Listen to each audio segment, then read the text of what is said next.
सादर जय श्री सीताराम। मनुष्य के जीवन में संघर्षों का क्या महत्व है? क्या बिना कुछ किए ही, बिना कोई संघर्ष किए, बिना कोई तपस्या किए, बिना अपने आप को तपाए, क्या हम कुछ श्रेष्ठ कर सकते हैं? कदापि नहीं। और यह सिद्ध होता है मर्यादा पुरुषोत्तम श्री रामचंद्र जी के जीवन चरित्र और अन्य अनेक महापुरुष ऐसे हैं जिन्होंने इस बात की पुष्टि की है, इस बात को अपने जीवन चरित्र से सिद्ध किया है कि बिना किए कुछ जग में जय जयकार नहीं हो सकती। आइए श्री रामचरितमानस के छोटे से प्रसंग से इस बात को समझते हैं। बाल रामायण की कुछ पंक्तियां हैं कि जिसके जीवन का जितना उत्कर्ष बड़ा होता है, जिसके जीवन का जितना उत्कर्ष बड़ा होता है, पीछे उसके उतना ही उत्सर्ग बड़ा होता है। जिसके जीवन का जितना उत्कर्ष बड़ा होता है, पीछे उसके उतना ही उत्सर्ग बड़ा होता है। स्वर्णिम शिखर के पीछे का है कौन समझता मर्म, कितने यत्न समाये इसमें और कितने सत्कर्म। बिना किए कुछ जग में बोलो नाम कहाँ मिलता है, बिना किए कुछ जग में बोलो नाम कहाँ मिलता है, और दूर राह के राही को विश्राम कहाँ मिलता है। जिसको दूर तक जाना है ना, उसे सफर की शुरुआत भी पहले करनी होगी और लंबे लंबे कदमों से उत्साह को अपने साथ रख करके, आत्मविश्वास से, आत्मबल से अपने आप को तपाना होगा। तभी जाकर के सांझ ढलने से पहले वह अपनी लंबी दूरी को तय कर सकता है।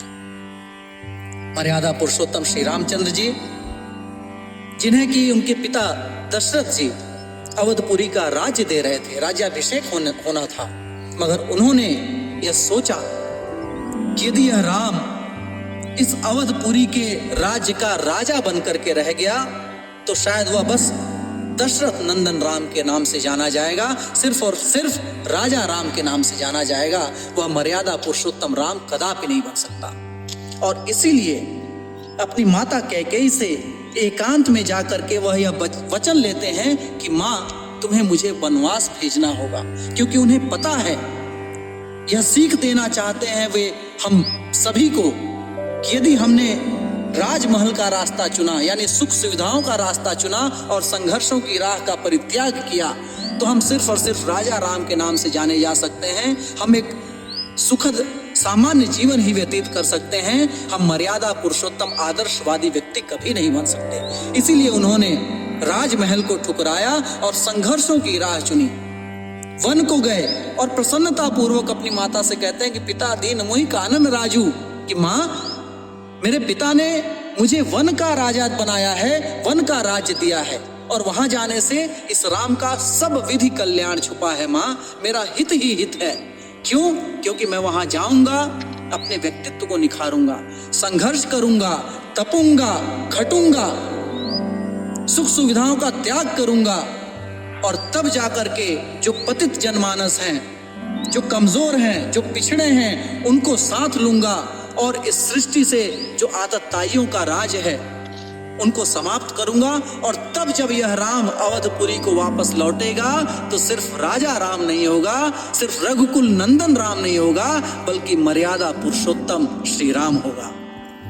यही सीख सिखलाते हैं रघुनाथ जी कि जबकि हम इस युवावस्था में हैं, जबकि हमारे अंदर कुछ करने की चाह है, आत्मबल है और शारीरिक क्षमता है, तब हम सुख सुविधाओं के चक्कर में ना पड़े, सुख सुविधाओं के गुलाम ना बने, बल्कि संघर्षों की राह चुने और एक ऐसा आदर्श स्थापित करें, एक ऐसा एग्जाम्पल बनकर के आगे आए जो कि सदियों तक याद रखा जाए और जिसे हमारी आने वाली पीढ़ी आत्मसात करे, ग्रहण करे और अपने जीवन को भी एक आदर्श रूप में निखारे।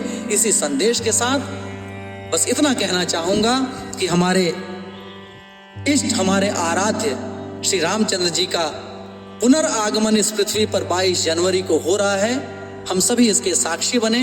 इस अवसर पर उनके दिखाए गए पद चिन्हों पर चलने का थोड़ा बहुत भी प्रयास यदि हमने कर लिया तो हम अपने जीवन को सार्थक बना पाएंगे।